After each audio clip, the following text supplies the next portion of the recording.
Amén. Que el Eterno nos bendiga, hermanos queridos, y bueno, comentarles antes de que en unas horitas más, con ayuda del Eterno, voy acompañando a el siervo del Eterno, al obispo. Vamos viajando a Perú, así que mañana vamos a estar fuera del país. Ya está todo organizado para mañana, así que todos invitados a conectarse de todas maneras, pero les comento esto para que puedan estar en Tefilá.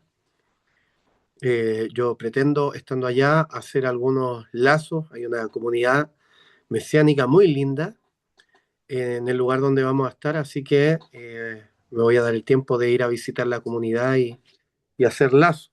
Eso es muy bueno.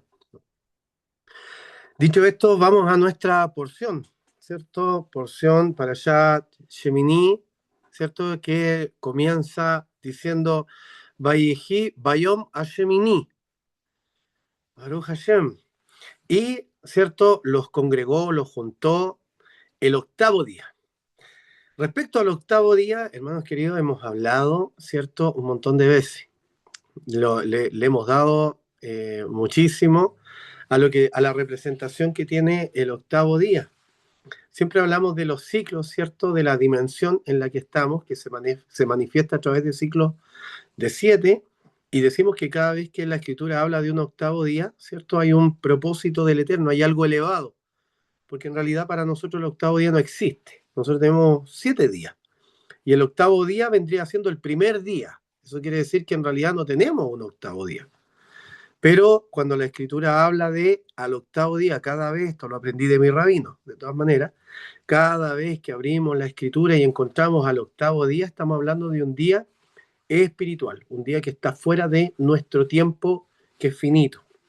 Entonces, ¿qué cosas suceden al octavo día? La milá, por ejemplo, si contamos el proceso, ¿cierto?, de Yeshua, su resurrección se lleva a cabo justamente al octavo día, desde el momento del inicio del proceso, el periodo de Shemitah, ¿cierto?, para llegar a Yobel. Efectivamente son ciclos de 7, pero el último ciclo antes de llegar, ¿cierto? O sea, el último ciclo para cumplir Yobel son 8 años.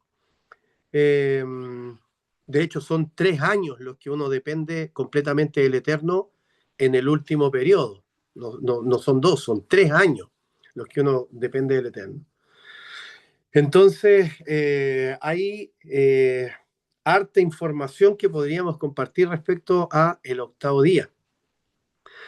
El Vayehi Bayom Hashemini, ¿cierto? Cuando nosotros lo llamamos la gematría, eh, si buscamos gematría de todo este inicio de la parashá, nos da un valor de 504. Y 504 es justamente el valor de la palabra derash.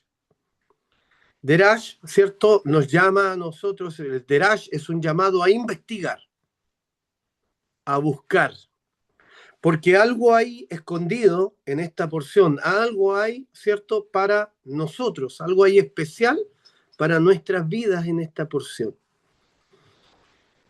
Vamos a partir diciendo, ¿cierto?, que tenemos, eh, las, la forma de purificación, de presentación, ¿cierto?, que deben tener los sacerdotes, y también manifiesta la purificación para, en este caso, Aarón, ¿cierto? Aarón se tiene que purificar, los sacerdotes se tienen que purificar y se tienen que preparar.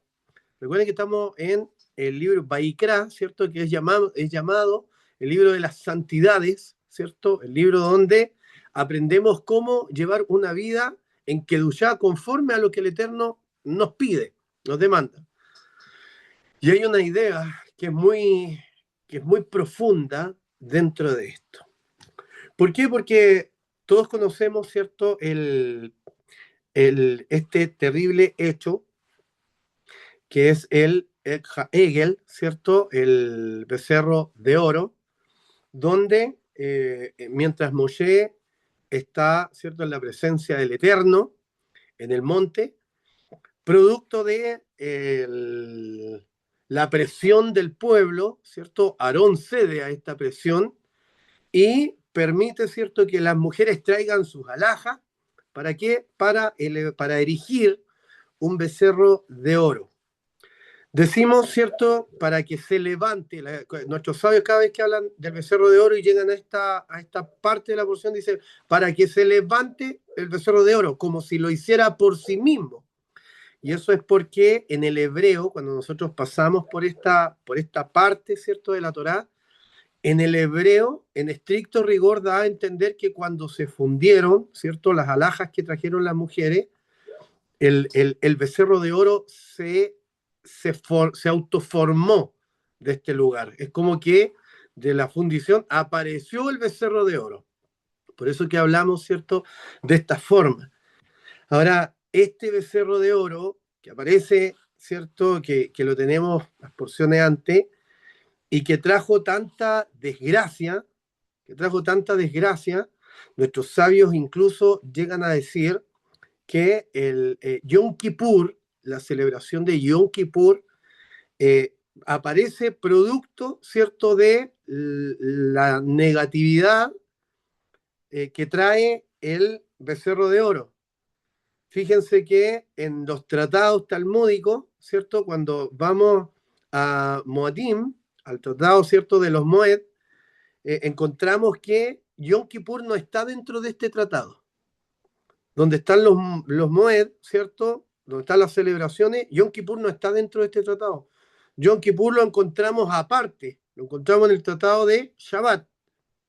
Entonces, nuestros sabios nos enseñan y nos dicen que la brecha espiritual negativa que se abre en este hecho, que es el becerro de oro, es tan grande que tiene que abrirse de la misma forma un día que sea, ¿cierto?, de manera positiva, tan elevado como la negatividad de este día, y aparece Yom Kippur. Ojo, que esto es tradición, ¿ok? Lo voy a dejar súper claro enseguida. Esto es lo que dicen nuestros sabios respecto a la tradición de Yom Kippur, y con esto explican también por qué Yom Kippur no está en el Seder Moed y se encuentra así en el Seder de Shabbat, ¿ok? Dicho todo esto, hermanos queridos, nos trasladamos ahora sí, después de saber esto, nos trasladamos a nuestra parashá Shemini. ¿Por qué? Porque cuando el Eterno se acerca a hablar, ¿cierto?, con Aarón y congrega a todos y dice que hay que prepararse, que el pueblo tiene que prepararse, los sacerdotes tienen que prepararse, y cuando habla directamente con Aarón a través de Moshe, le pide a Aarón algo que no le pide al resto. Le dice que él tiene que preparar, ¿cierto?, un becerro. Así está escrito en la parashá. Entonces, desde nuestra perspectiva, cuando uno lo lee, ¿cierto?, sin tener los comentarios de nuestros sabios, sin tener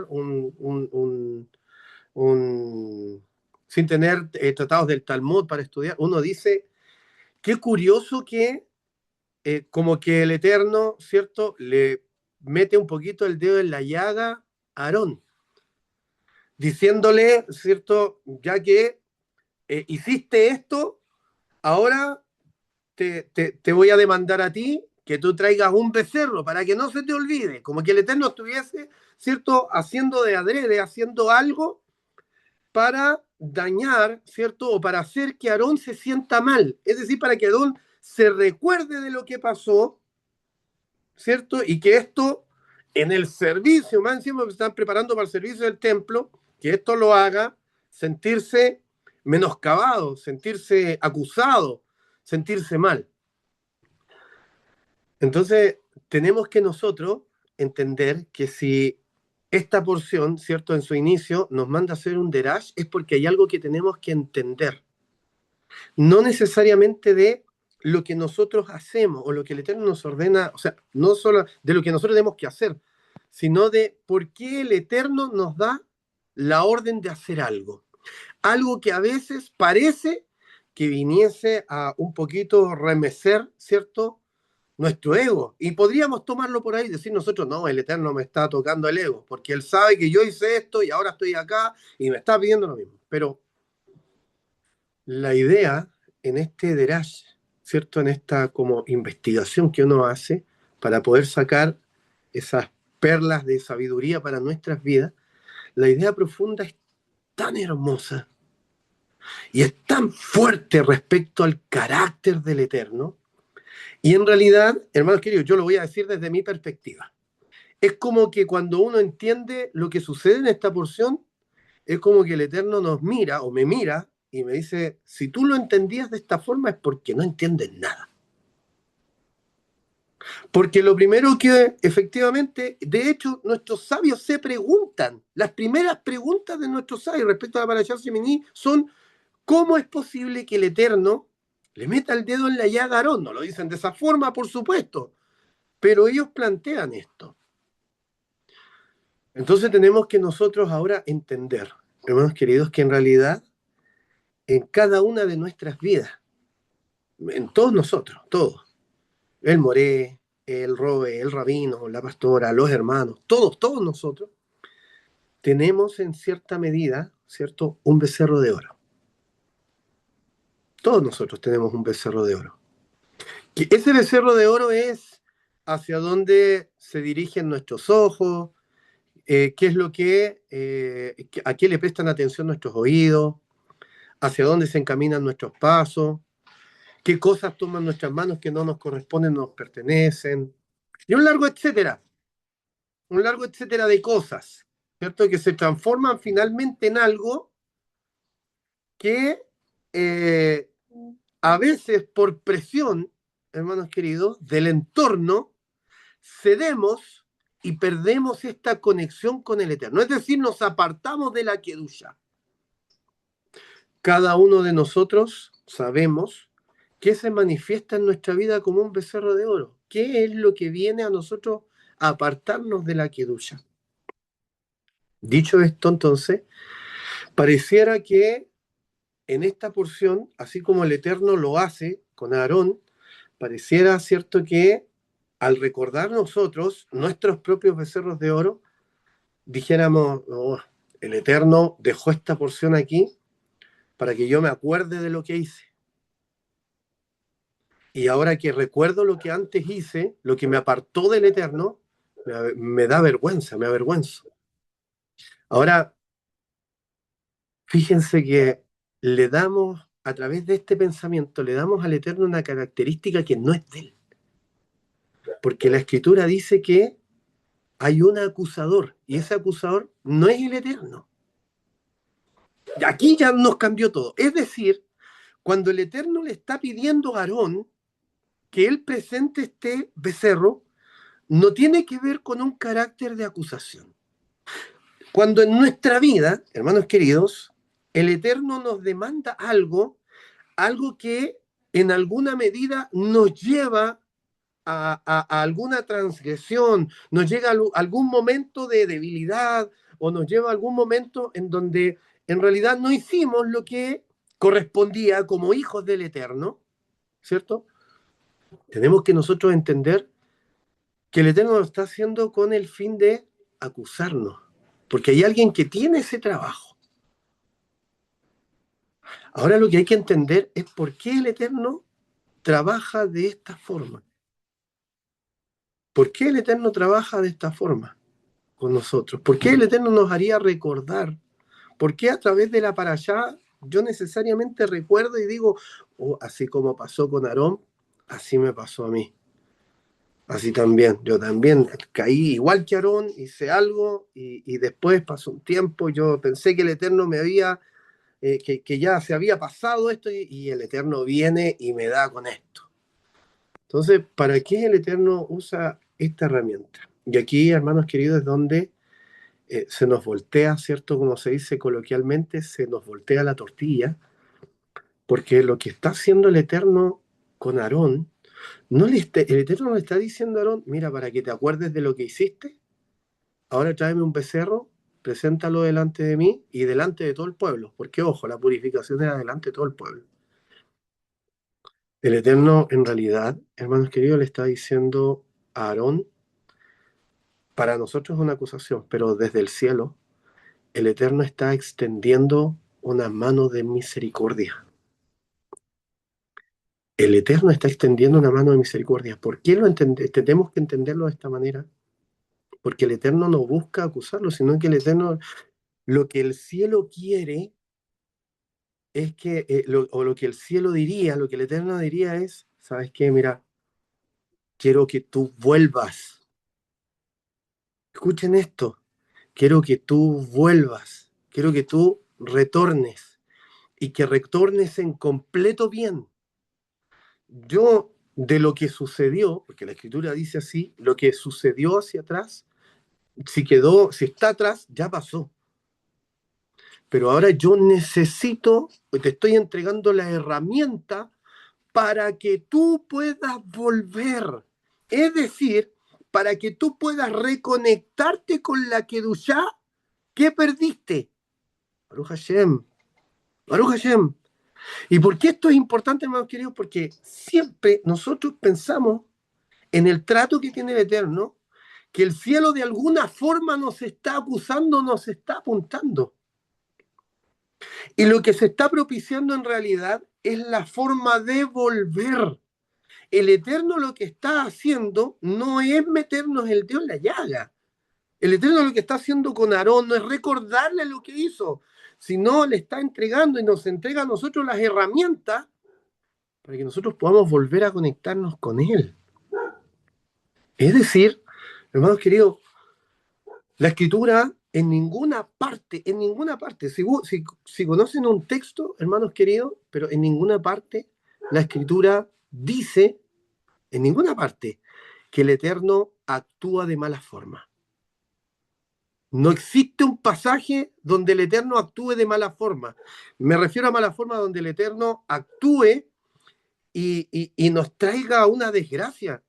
Nosotros decimos en nuestro idioma muchas veces muy liberalmente, decimos, no, esto es un castigo del Eterno. Y yo pregunto, hermano querido, les pregunto a ustedes, ¿será que algún hombre en la tierra será capaz de soportar un castigo del Eterno?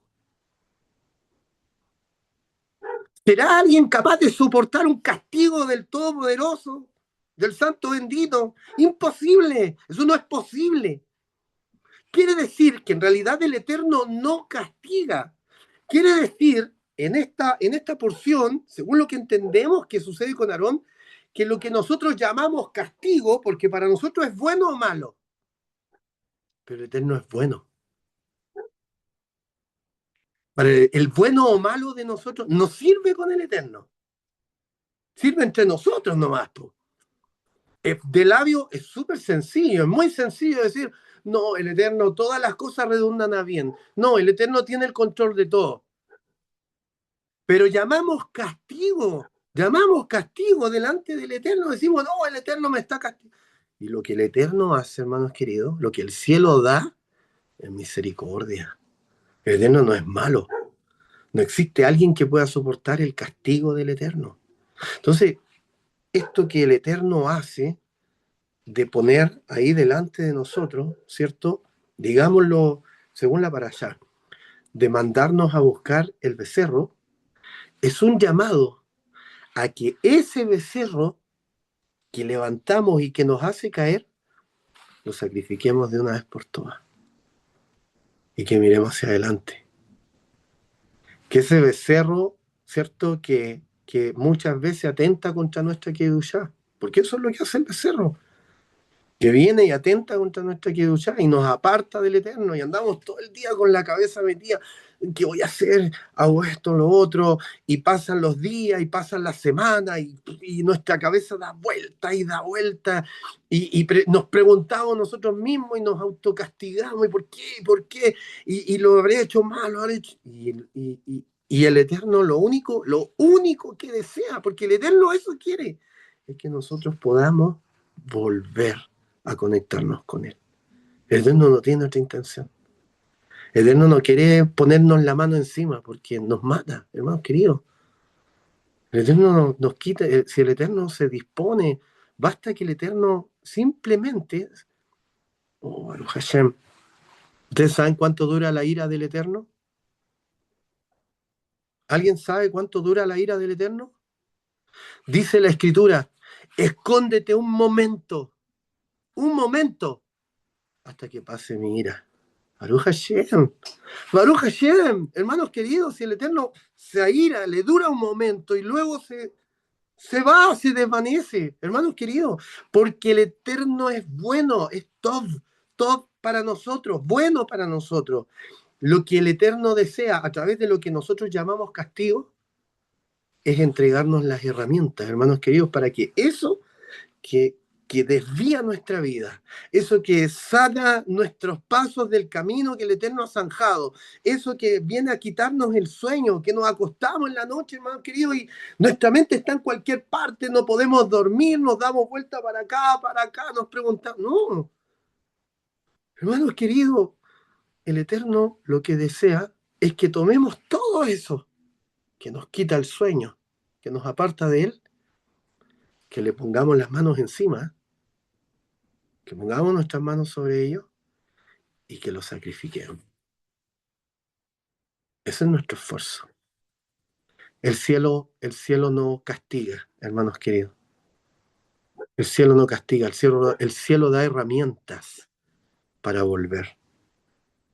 Juntemos esto con la parashá Metzorá. ¿Cómo llega la lepra? ¿La lepra llega directo a la carne del hombre? No, no. La lepra llega primero a la casa, luego al vestido y después viene a la carne. El Eterno no llega y pone la mano. Bendito sea el Eterno. Hermanos queridos, nosotros livianamente, a veces pensamos y decimos, no, esto es castigo del Eterno. A veces, hermanos queridos, cometemos errores como decir, que la mano del Eterno vaya contra él. Y no tenemos idea de lo que estamos diciendo. La Escritura dice, dura cosa es caer en manos de un Dios vivo. ¿Quién podría soportarlo? ¿Quién podría sostenerse en pie? ¿Quién podría sostener su vida cuando la mano del Eterno ha venido sobre alguien? No, no es imposible. No se puede. Entonces, toda esta idea, hermanos queridos, a nosotros nos hace replantear sobre nuestra vida cómo es que el cielo actúa con nosotros. Nos hace replantearnos las situaciones que vivimos. ¿Por qué el Eterno pone esta situación y no otra delante de nosotros? ¿Por qué, hermanos queridos, el Eterno propicia ciertas cosas? Y nosotros pensamos y decimos, no, esto no es del Eterno. Entonces, ¿de dónde viene? Entonces el Eterno no tiene el control de todo. Entonces el Eterno en realidad hay cosas que se le escapan. Claro, porque él está tan preocupado de sostener la creación, tiene que estar en reunión con los 24 ancianos, tiene que escuchar todos los días a los querubines que están ahí, ¿cierto? Todo el día, todo el día, todo el día. Tiene reuniones con los ángeles y entre que manda y manda. Claro, seguramente, ¿cierto? Esta tremenda administración de repente lo distrae, po. Y ahí quedamos a la deriva. ¿Se imaginan sucediera eso? Todo, hermanos queridos, todo lo que viene del cielo es bueno para nosotros. El tema es qué categoría le damos nosotros, porque el bueno y malo para el eterno y su propósito no existe. Para nosotros sí, pero para el eterno no. Eso de bueno o malo no existe en el propósito del eterno. Alguien se podría enfermar, Hasbe Shalom, que no pase a nadie, a ninguno de los que estamos acá, y a ningún hermano de la colectividad. Pero alguien se podría enfermar. Y fíjense que yo sé que algunos de ustedes han escuchado esto. ¿Cómo el Eterno permite si ese hombre es dedicado, ese hombre siempre está ahí? ¿Cómo el Señor permitirá? Lleva tanto tiempo ahí postrado, está sufriendo. Y preguntamos nosotros al cielo y el Señor, y el Eterno por menos que eso. Cuando está el pueblo dentro de sus carpas y dijeron, hoy estamos hasta aquí de comer todos los días maná. Estamos hasta aquí de comer todos los días maná. Y el Eterno, ¿qué dijo? Cuando escuchó lo que hablaban en sus carpas, dijo, vuestras palabras son duras contra mí. Entonces, ¿cuánto más, hermanos queridos, cuando nosotros nos tomamos a juicio y empezamos a preguntar por qué el Eterno permite esto, por qué el Eterno permite esto otro? Oye, el hermano tiene que... Y todo lo que viene del cielo es bueno, porque el Eterno es bueno. El Eterno es bueno. Lo que pasa es que nosotros tenemos un problema. El problema es nuestro. El problema es de nosotros. Nosotros creemos, ¿no, queridos, que el Eterno en cierta medida hace cosas, ¿cierto?, para afectar nuestras vidas. Es decir, nosotros a veces livianamente decimos, no, el Eterno está haciendo esto para que yo me acuerde. No, el Eterno está haciendo esto porque yo, pero nunca decimos, hermanos queridos, nunca, y no entendemos, nunca decimos, Baruch Hashem, el Eterno me está dando una alerta. El Eterno me está mandando luces desde el cielo. Baruch Hashem, porque el Eterno me está entregando las herramientas. Baruch Hashem, porque ya sé cuál es mi becerro. Baruch Hashem, porque tengo la oportunidad ahora de volver a tomar, a retomar aquello que en algún momento perdí, esa kedushá, esa conexión con el Eterno. Dicen, hermanos queridos, nuestros sabios, ¿cierto? Eh, Dicen nuestros sabios que lógicamente estudian, ¿cierto? Ustedes saben que se dice que la sabiduría del mundo, la sabiduría de todos, se encuentra en el Talmud.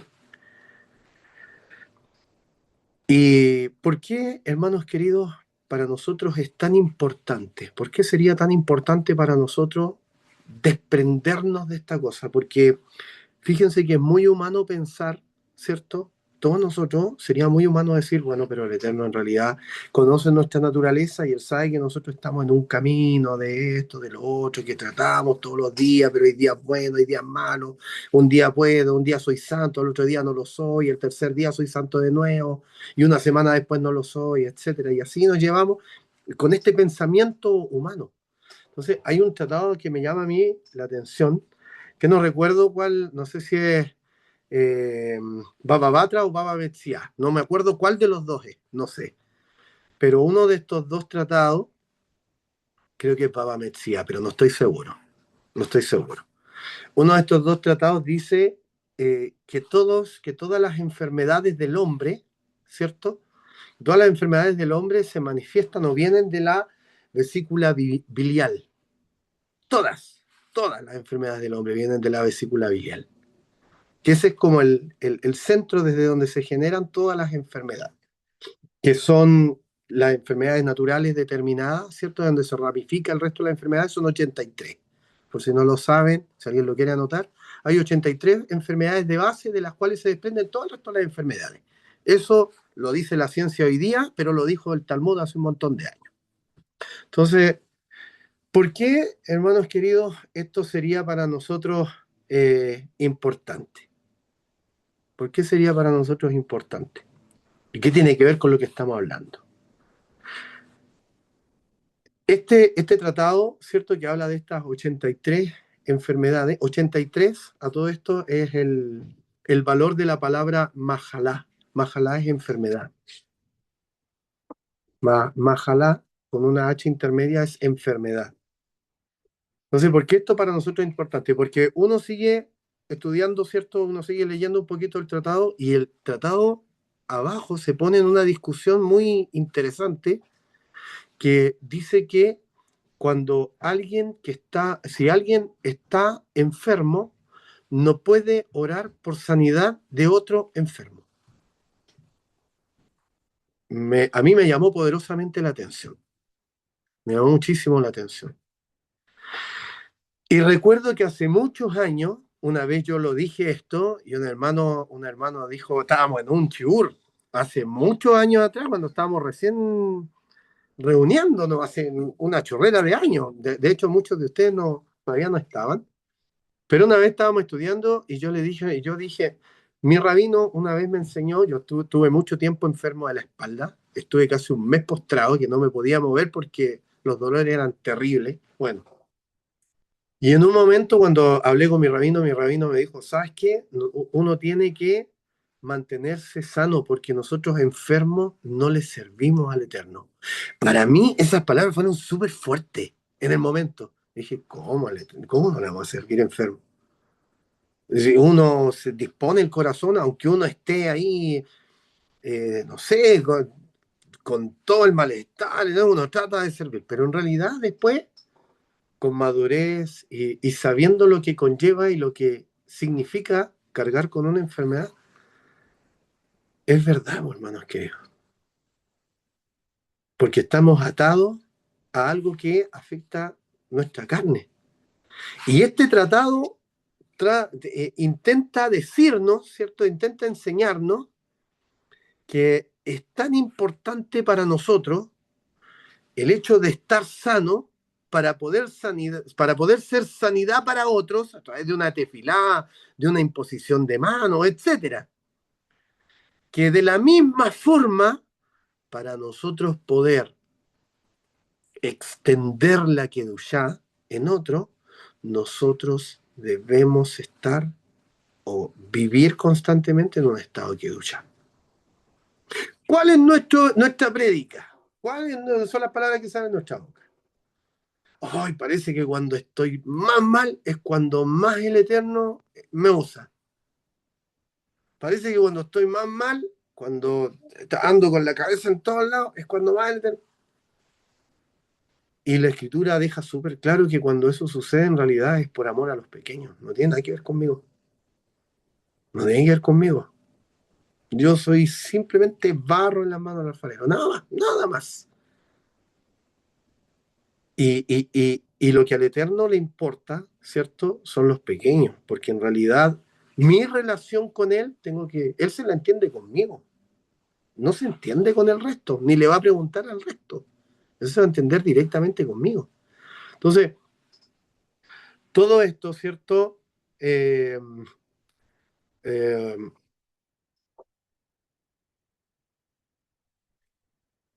primera de Pedro, primera de Pedro, los años, hermanos queridos, antes estos pasajes llegaban así. Ahora hay que tratar de hacer memoria. Eh, Primera de Pedro, capítulo 1, entre el 15 y el 25. No recuerdo. Primera de Pedro, capítulo 1, hermanos queridos, 18 o 19. Dejémoslo ahí entre esos dos pasajes. 18 o 19, ¿cierto? Habla de la presentación, cómo uno debe presentarse sin tacha, sin mancha, sin algo sobre nosotros que nos aparte de esa kedushá que viene del Eterno. Eh, Nosotros llegamos como llegamos nomás, po. Y estamos en un contexto occidental tan desconectado de la idea fundamental de la kedushá que nuestro argumento más fuerte para el cielo es el Eterno sabe. Ese es el argumento más poderoso que tenemos. No, el Eterno sabe. No, el Eterno sabe.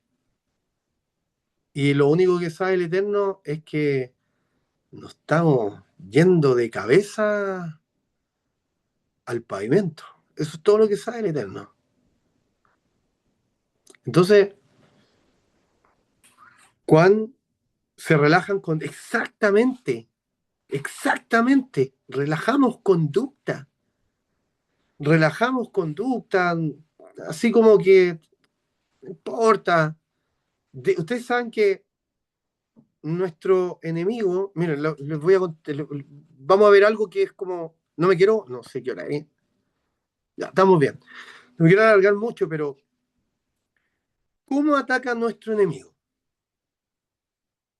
Cuando la escritura dice abrir puertas, ¿cierto? Que nosotros, si dejamos la puerta un poquito abierta, nuestro enemigo, ese poquito que dejamos abierto, nuestro enemigo tiene la capacidad de patear la puerta y abrirla completa.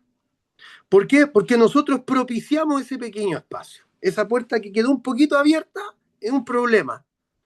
¿Cómo ataca a nuestro enemigo? Voy a preguntar, por si alguien Nuestro enemigo tiene la capacidad de poner pensamientos en nuestra mente. ¿El enemigo tiene esa capacidad? Pregunto, ¿alguien?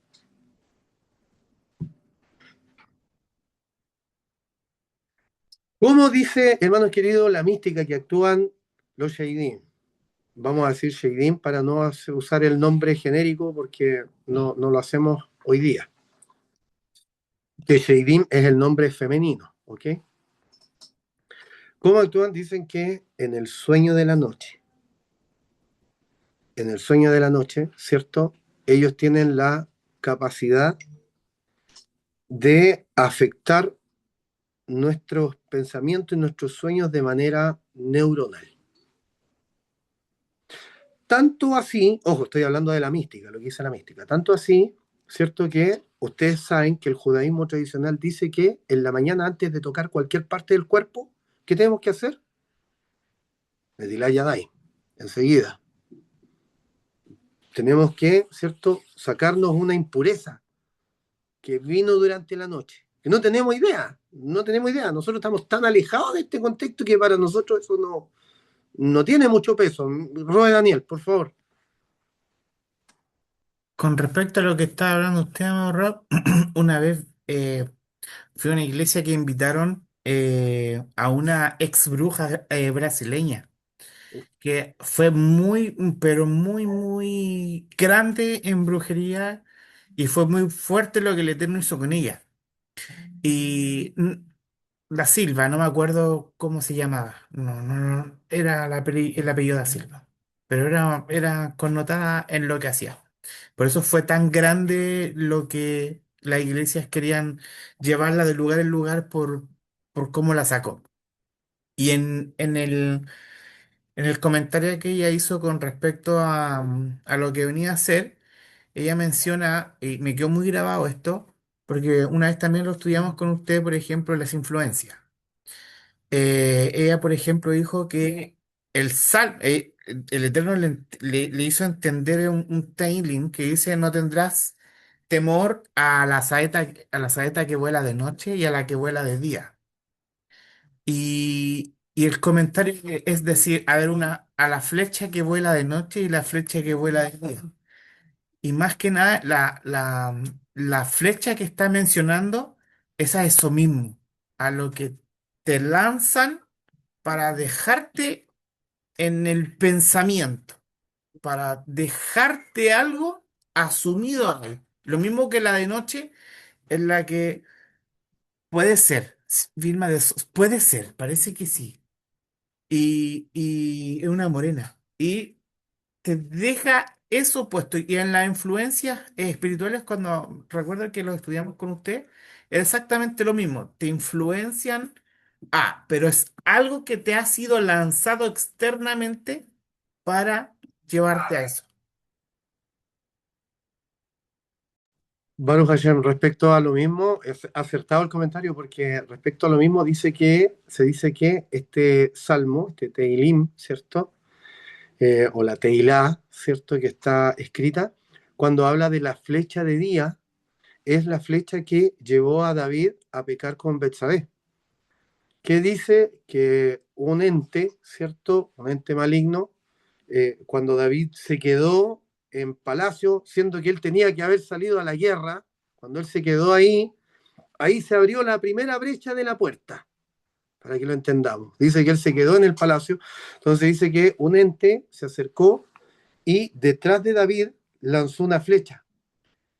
Y que cuando David miró la flecha y la siguió, la flecha cayó y reposó justamente en el lugar donde estaba Betsabé. ¿Ok? Por eso, de ahí, ¿cierto?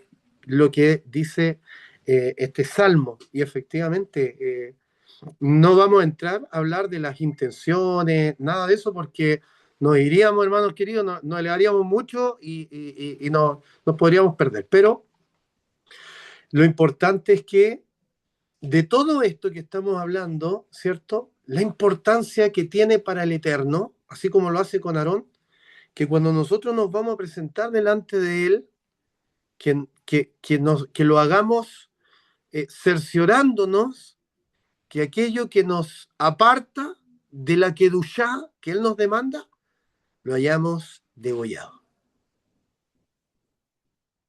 Aquí dice, nuestra hermana Hanna había escrito algo, perdón, es que estoy con me pilla la tecnología.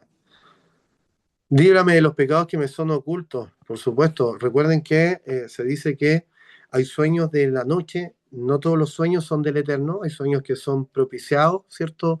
Desde otro lugar, desde otra perspectiva. No quiero nombrar nada porque estamos en Shabbat, pero hay sueños que son propiciados, ¿cierto? Desde otro lugar, y estos sueños a veces son poderosos. Ustedes, yo no sé si ustedes saben, pero hay sueños que pueden quitar la vida. Hay sueños que pueden quitar la vida. Entonces, cuán importante, hermanos queridos, para nosotros la Kedushá es simplemente un estado así que tratamos de alcanzar, en consecuencia que la escritura, y esto es muy complicado, no solamente para ustedes, para mí en primer lugar, es muy complicado porque la escritura no pide un estándar del 70, ni del 80, ni del 85, 90%. La escritura pide un estándar del 100%. Es decir, el sacrificio tiene que ser perfecto. Tiene que ser perfecto. No puede tener mancha, tiene que estar revisado, tiene que ser apto, y un largo, etcétera. Tal como escribió hace un ratito nuestra querida hermana Angie, nuestro problema es que el gran problema, mira, hay dos problemas que tiene el ser humano. Uno, que a veces caemos en la mentira más grande y más peligrosa, de que el mal no existe. Esa es la primera, ¿cierto? De acostumbrarnos, ¿cierto? A que no, estas cosas no pasan. A mí nunca me ha pasado nada, así que... Y dejamos de lado, ¿cierto? No le hacemos batalla a nadie, en realidad. Vivimos nuestra vida así como... Y la segunda, hermanos queridos, es esa sensación de que aun cuando transgredo, no me pasa nada. Eso es lo más peligroso que existe para el ser humano.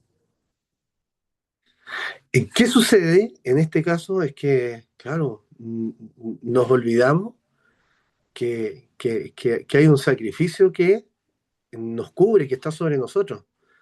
Pero, ¿qué provoca este como silencio espiritual, esta no consecuencia? Que nos relajamos. Nos relajamos, nos vamos relajando. Creemos que no pasa nada.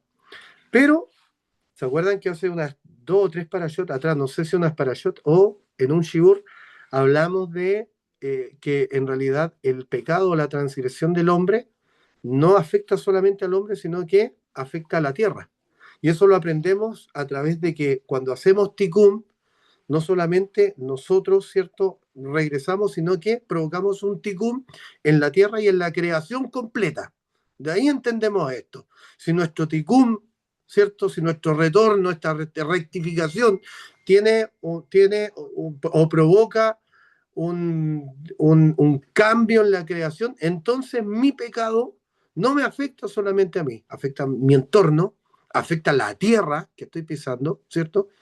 Y rompe el tejido espiritual, por decirlo de alguna forma. Se rompe el tejido espiritual. Y eso hay que resarcirlo y tiene todo un trabajo.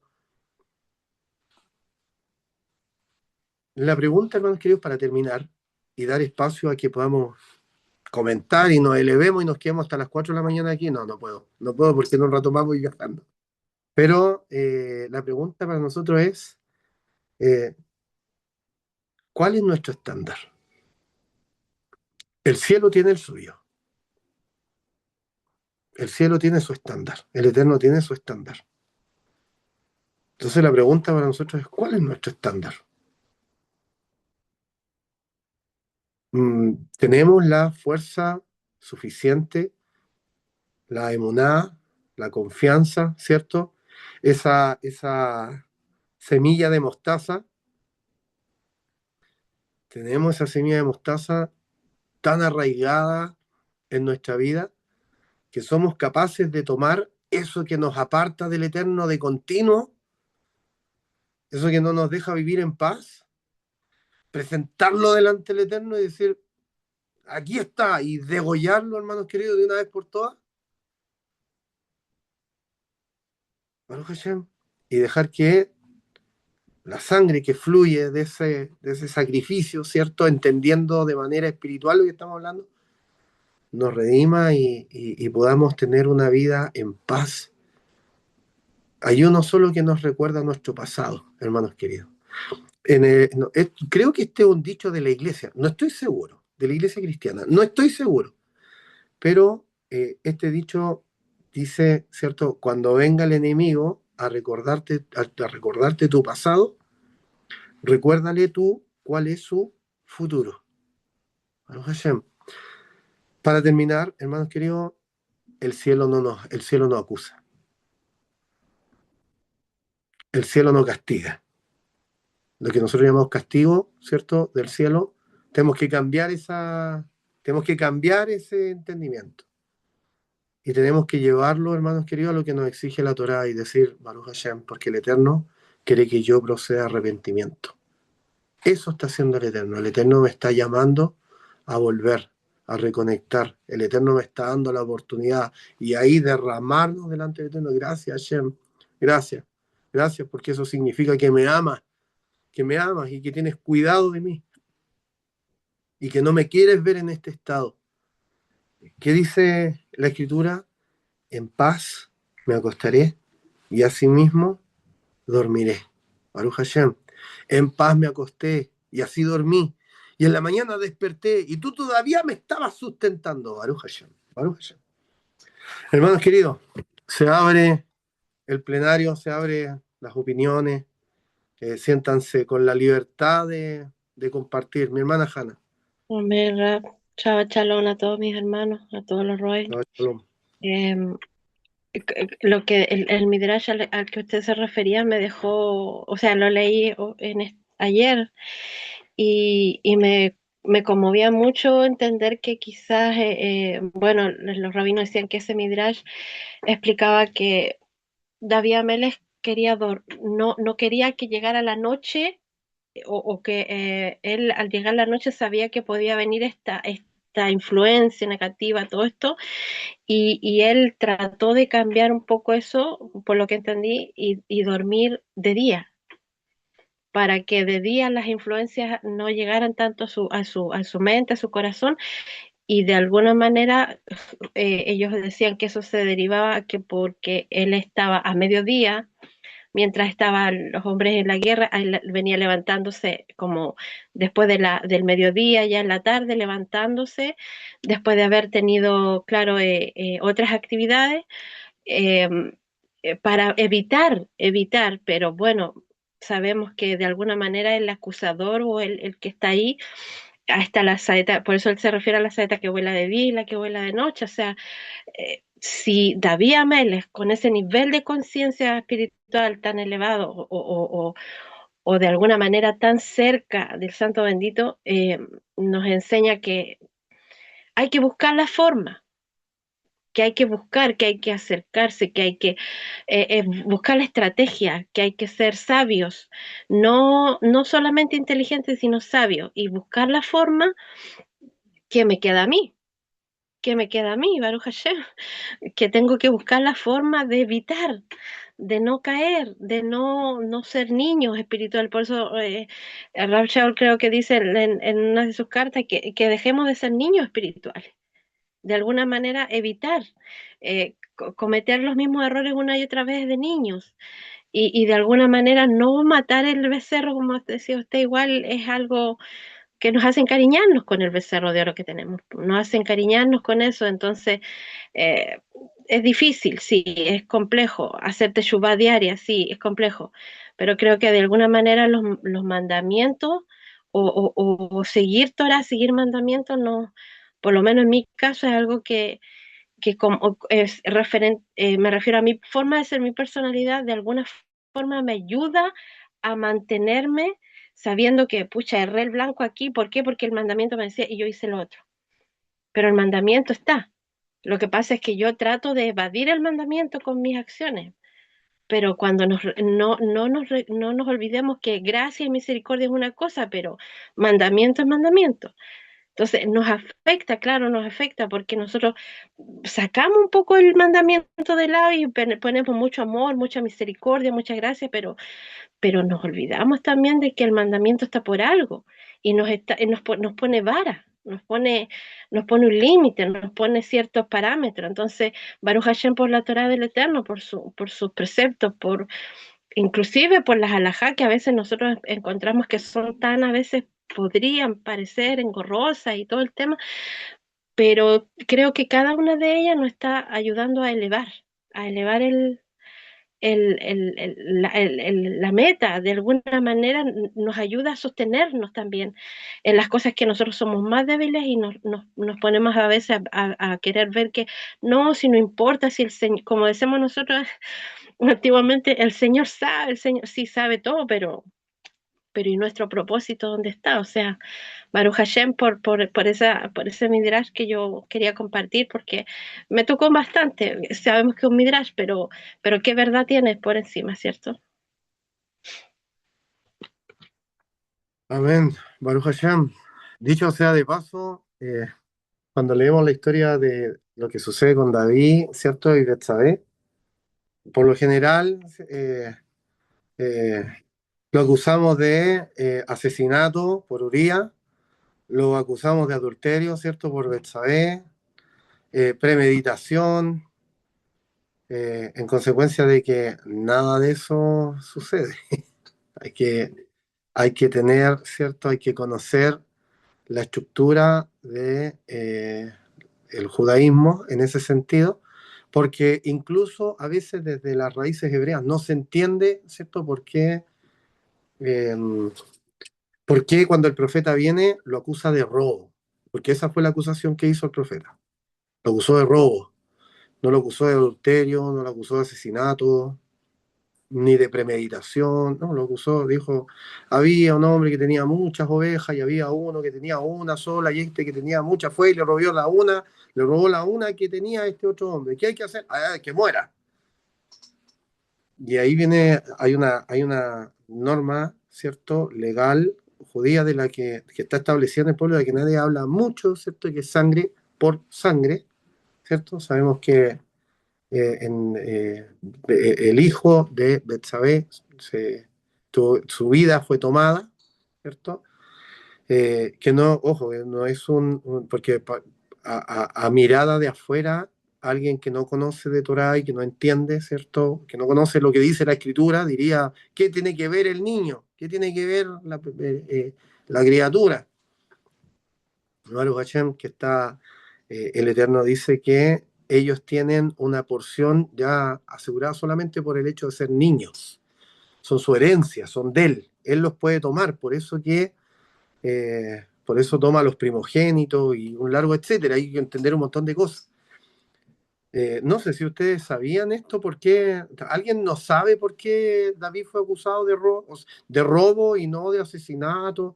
¿Hay alguien que no sepa por qué no es acusado de otra cosa? ¿O todos saben?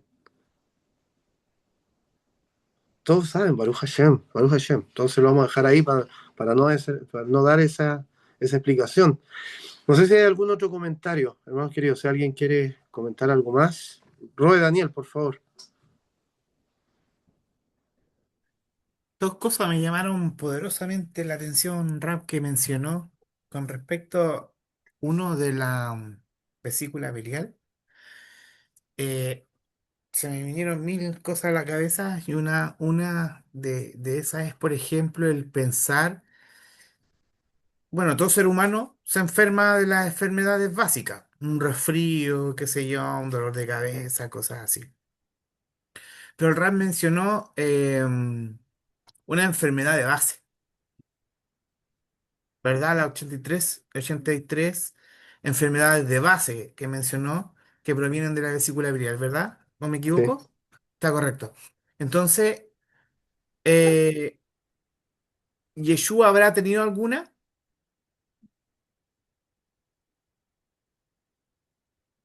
¿Alguna enfermedad? de base? No, no lo sabemos. No, no, o sea, no debería.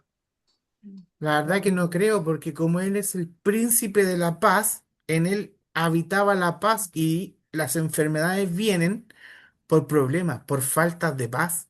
No sé, de Entonces, hecho, básicamente no tendría que tener ninguna enfermedad de base, porque si no le hubieran afectado sus órganos, ¿verdad? Todas las enfermedades afectan los órganos, entonces él no pudo haber tenido ninguna porque la plenitud, o sea, la paz entera estaba con él. Eso me llamó mucho la atención. Y lo segundo que estaba hablando con respecto a eh, ver, ¿verdad? Dentro de una manta blanca, ver el punto negro, como con respecto a David. Usted ya nos había explicado algunas cosas con respecto a eso, sobre la desobediencia de verdad de, de, Urias. de Urías de no ir cuando el rey ya lo había mandado, etcétera. Pero me llamó poderosamente la atención algo que mencionó nuestra amada hermana Ana con respecto a los pecados. Y estaba meditando con respecto a eso, que el Eterno no le manda nada a nadie porque Él no es malo, ¿verdad? Pero estaba meditando en realidad que eso proviene desde uno mismo dentro. Todo lo que nos viene proviene desde uno en el interior de uno, porque la concupiscencia de uno es lo que no le agrada al Eterno. Entonces eso tiene que salir, ser expuesto para que eso se pueda renovar, para que eso se pueda mostrar al ser humano que está mal. Como por ejemplo en esta para allá, no estoy diciendo que sea correcto, pero por, por las dos versiones que hay con respecto a la muerte de Nadab y Abiú. Pero,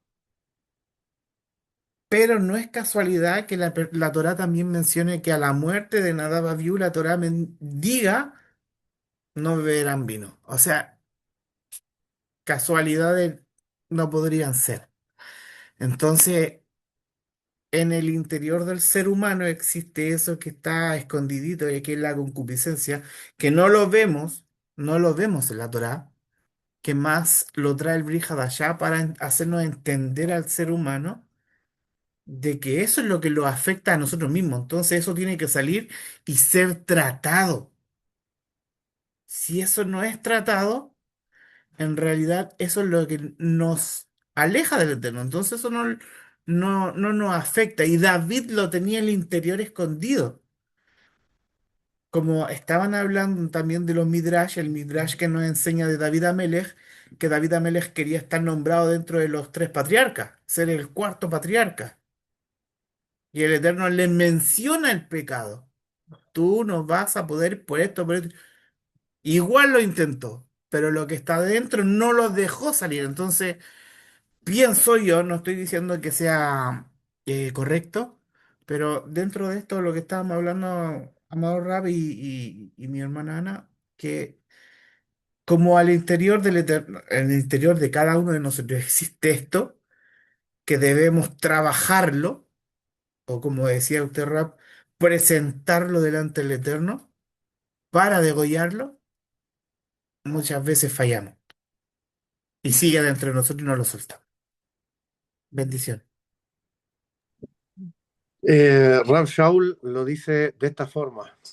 Rav Shaul dice, en una de sus cartas, dice, pero hay una ley que está en mi carne y que es la ley del pecado. Y que cuando hago lo que no debo hacer, esta ley está sobre mí.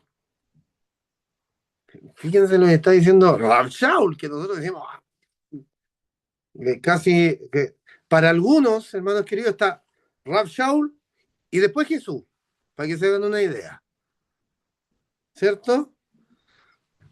Eh, se ríen ustedes, se ríen ustedes, pero es real. Hay algunos que le dan una relevancia enorme a Rav Shaul, ¿cierto? Pero se olvidan de dónde encontramos al Mesías. Por ejemplo, si alguien nos pregunta dónde encuentro al Mesías, hay un grupo determinado donde está el Mesías. Donde encuentre a los pobres de espíritu, ahí está Yeshua. Cuando encuentre a los que son acusados, ¿cierto? Injustamente, ahí está el Mesías. Eso es la bienaventuranza. Bueno, entonces Rab Shaul dice de sí mismo, él dice, hay una ley que está en mi carne, que está en mi carne y que se manifiesta. Hay una ley que está en mi carne y se manifiesta. Esto quiere decir que nosotros, así como existe una Torá, nosotros luchamos contra una ley que está inserta en nuestra carne, en esta clipá. Esa es nuestra lucha. Entonces, ¿se acuerdan cuando yo les dije que el Hasatán no es lo que el cristianismo o lo que nosotros creemos? Un ente, ¿cierto? Con cacho y cola, con un tridente en la mano, en un lugar donde hay lava, y que con el tridente así como que está, ¿cierto? Y les pasé 3 pasajes, donde el Eterno mismo dice, y yo le seré por Satán. Llegaron todos pegados. ¿Cómo? Lo llevé al hebreo. Fuimos al hebreo. Aquí dice, segundo pasaje, y yo saldré del camino por Satán para ellos. Entonces, entendimos a través de esos pasajes que en realidad el adversario, ¿cierto? Satán es como adversidad. Es decir, yo les voy a salir al camino y les voy a complicar la vida. Eso es lo que está diciendo el Eterno. Yo les voy a hacer por Satán. Es decir, yo me voy a transformar en una adversidad en su camino. Entonces, cuando hablamos nosotros del Satán en nosotros, estamos hablando de que estamos sujetos a esta adversidad. Esta es nuestra adversidad. Aquí está esa ley que no nos deja vivir en Kedushá. Ahí se manifiesta. Entonces, tenemos tanto, hermanos, que tenemos tanto que aprender, tenemos tanto que estudiar. A todo esto, ya que me acordé, hermanos queridos, antes de que, bueno, Baruch Hashem, por las palabras de nuestra hermana Hanna, nuestro hermano Daniel, después de esto, si alguien quiere decir algo más, por supuesto, no hay ningún problema. Claramente cuando Yeshua le dice al Padre, apártate, le dice a Pedro, apártate de mí. Claro, claro, porque era, apártate de mí, Hasatán, porque le dice, te está diciendo, te estás transformando en una adversidad a mi propósito. Te estás haciendo adversario a mi propósito. No es que le está diciendo claro, desde la perspectiva así como, ¡oh, Satanás! No, no es que le está diciendo así, sino que le está diciendo, te estás haciendo un adversario Se le al metió propósito. dentro a Pedro justo en ese momento. Claro, no. Ahora, ojo con esto, porque eh, tenemos un adversario que, que empieza con Samej, ¿cierto? Que comienza con Samej, termina con él, que es como, ¿cierto? El que realmente enfrentamos, fuera de nuestra carne. Y ese adversario es real. No lo podemos nombrar, ¿ok? No sé, no. Hay reglas. Nosotros, los malajim, los ángeles que están nombrados en la Torá, los podemos nombrar, pues están nombrados en la escritura. Los que no están ahí, no los podemos nombrar. ¿Por qué? Porque eso es una invocación de un ángel, en vano, ¿ok? Rap Entonces, consulta con respecto a eso y los que están en hebreo y no los entendemos. ¿cómo? Los que están en hebreo, porque en hebreo aparecen una cantidad de ángeles que en realidad en el español nunca se notaron. Claro, si están en la escritura, si están ahí, no hay problema. Esa es la norma. Bueno, eso está establecido por la halajá. Dice, si tenemos nombres o tipos de ángeles, ¿cierto? Que están nombrados en la escritura, no hay problema. Lo podemos nombrar. Pero a veces nosotros tenemos que ser muy cuidadosos, hermanos queridos, porque a veces a través de las películas, ¿ustedes creen que las películas ponen los nombres ahí para ponerle un nombre a alguien? No, es para que quien ve la película se acuerde después y a través de recordar y decir esos nombres hagan invocaciones. Eso es real. Y todo No, queda no en el subconsciente. todo queda, claro, no tenemos que olvidar nosotros, hermanos queridos, que aunque somos personas que tenemos carne, vivimos en un mundo espiritual. Nuestras vidas se desarrollan en un mundo espiritual, porque buscamos a alguien espiritual que no vemos. Buscamos a través de los méritos de Yeshua a alguien que no vemos. Sabemos que está ahí, que es espiritual, pero no lo podemos ver. Entonces nuestras vidas se desarrollan de manera espiritual. Entonces, cuidado con apartar la vista, ¿cierto? De que efectivamente sí existe un mundo, ¿cierto? Negativo al que nos enfrentamos todos los días. No nos damos cuenta porque Baruch Hashem, Él guarda nuestro sentar, ¿cierto? Y nuestro levantar. Baruch Hashem por eso. Pero bueno, eso hermanos queridos, para no desviarnos tanto del tema principal y tampoco abusar de su tiempo y de sus horas de sueño. Si no hay otra opinión, si no hay alguna pregunta, hermanos queridos, lo vamos a dejar hasta acá, dando gracias al Eterno por este tiempo que tuvimos para poder compartir. Lo que iba a decir y no dije. Mire, menos mal que me acordé. Espérenme, denme un segundito porque esto lo vamos a